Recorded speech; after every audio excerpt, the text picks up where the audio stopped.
Back when I was in elementary school, there was this kid I used to talk to all the time. He would always tell me about how big of a Godzilla fan he was. You know, we'd be sitting at the playground or in the classroom and he'd just be like, "Yeah, man, I'm such a fan of Godzilla. I got all the toys and a bunch of posters." And you know, Little Criminal was such a hater even back then.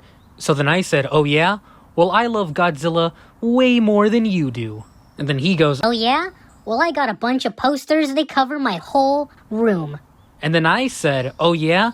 Well, I got so many posters. They cover all 4 of my walls and my floor. My entire floor is filled with Godzilla posters." And then he said, "Criminal, why are you lying?" And then I said, "I'm not lying, bitch. How about I shoot my atomic breath all over your fucking face?" I was lying. But one thing I wasn't lying about? I love Godzilla. Criminal, you like Godzilla? I like a lot of things, but my audience always wants this asshole. Nobody wants to see a 4-hour video of the Mezco Breaking Bad figures. No, they just want to see the newest Spider-Man. All 15 of them.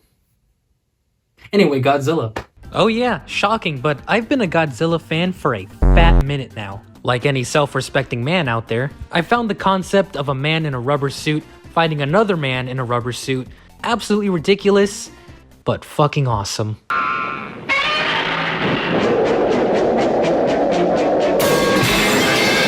I've seen every MonsterVerse film in theaters, love the classic movies, whether it's the Showa era, the Heisei era, the Millennium era, which is my personal favorite. Don't like the animes though, they kinda suck. And what a time to be a Godzilla fan right now. Dude's got a new TV show out right now, he's got a new movie coming out right now. The older movies are getting recognition, Godzilla fans are eating good right now. Literally, there's a Japanese McDonald's collaboration.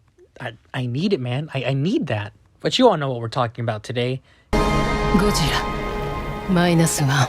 I fucking love it, Picasso. Me and my friend went into this movie expecting Godzilla to tear shit up, and we left the theater changed men. This film brings it back. And when I say bring it back, I mean the original 1954 movie. Godzilla isn't the savior of humanity, he's what he was originally meant to be. An unstoppable force of nature, and the destruction he causes represents the aftermaths of war and nuclear bombs. And our main character is one of many that has to deal with the aftermath. The war may be over, but his wasn't. So anyway, I bought the new toy! When I saw the SH MonsterArts -1 Goji, I just had to have him. The movie was peak, but how about this figure? The packaging looks very cool. It's mostly white, keeping in line with the film's promo material. And yes, this is the front of the box, where you actually see the figure is on the back. There's the window in the shape of a G, because Godzilla's a fucking G, baby! So out of the box, first impressions, I have a lot to say, but let's focus on the good first. The sculpting and paint is superb. All of the folds, the bumps, the scales look really gross, but in a beautiful way. All of which is highlighted with this brown color throughout the entire figure, especially on the feet, you know, they're pretty muddy. The standout for me has to be these spikes. Very big and jagged, which is something I love about this design, going all the way to the tip of the tail. Another thing I love about the design is how thick he is. These have got to be the thickest thighs out of any figure I've ever owned.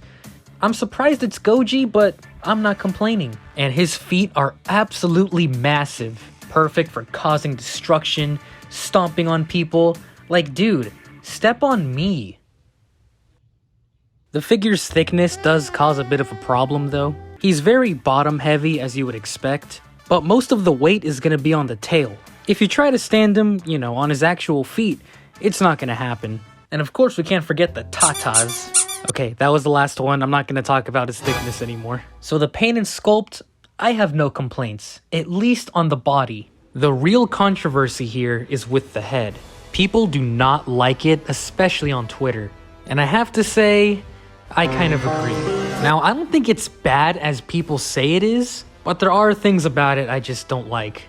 Right away, I'm not a fan of how they painted the eyes. The right eye actually doesn't look too bad, but his left eye is staring at the floor.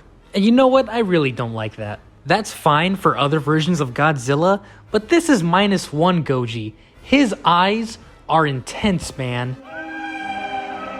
And the paintwork here just doesn't capture that. He looks okay from the side, but when you face him head on, he just looks high as shit. And then you got the teeth. The bottom row looks fine, but the top row looks a little flat. Some better defined teeth would have made this head a lot better. But then you got the back teeth. You cannot close this figure's mouth because they didn't space the teeth apart properly. So you can either have the mouth open or slightly open. And when you pair this with the eyes that aren't painted correctly, he just isn't as menacing as he should be. Come on, look at this face. That's not scary. That looks like Loki.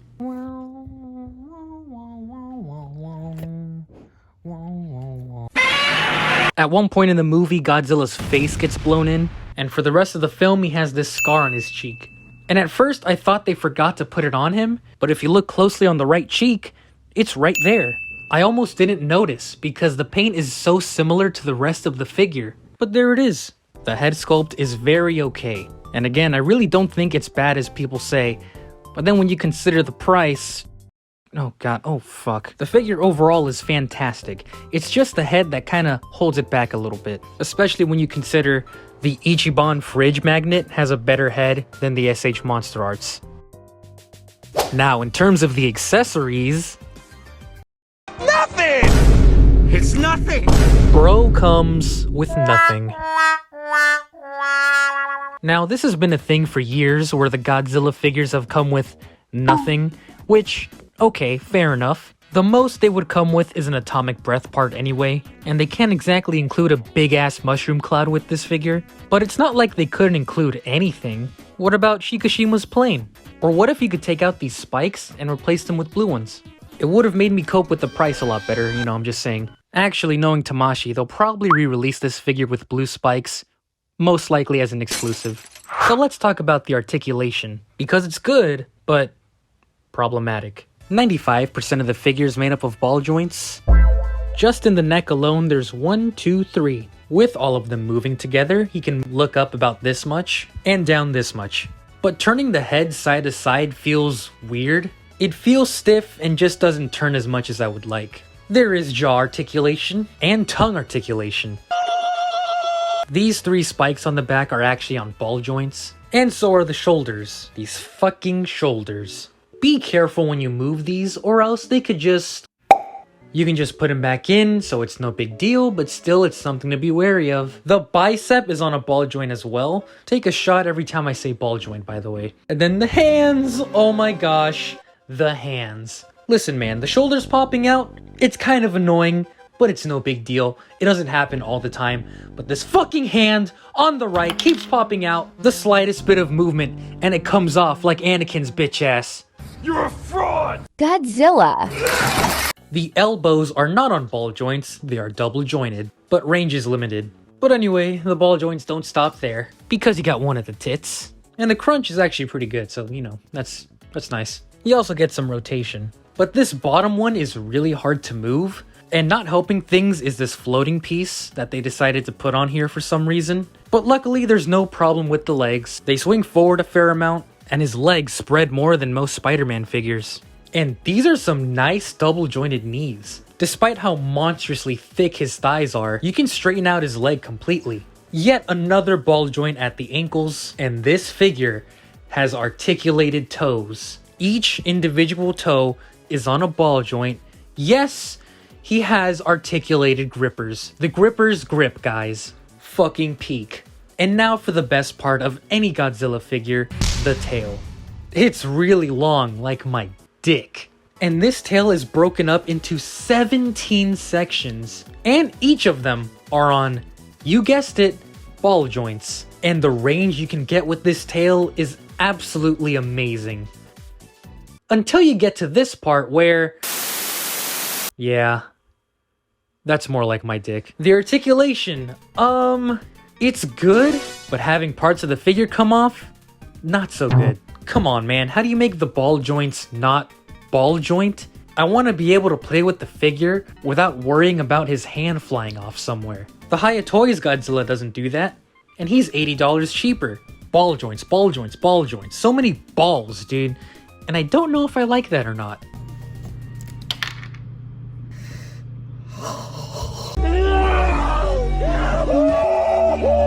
The box this figure came in was pretty big, so I was expecting a monster of a figure.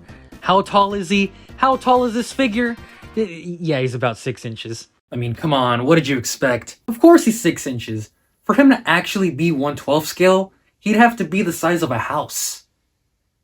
Or my dick. Here he is next to MonsterArts Goji from Godzilla Against Mechagodzilla, the Haya Toys Godzilla from Gorilla vs. Kong.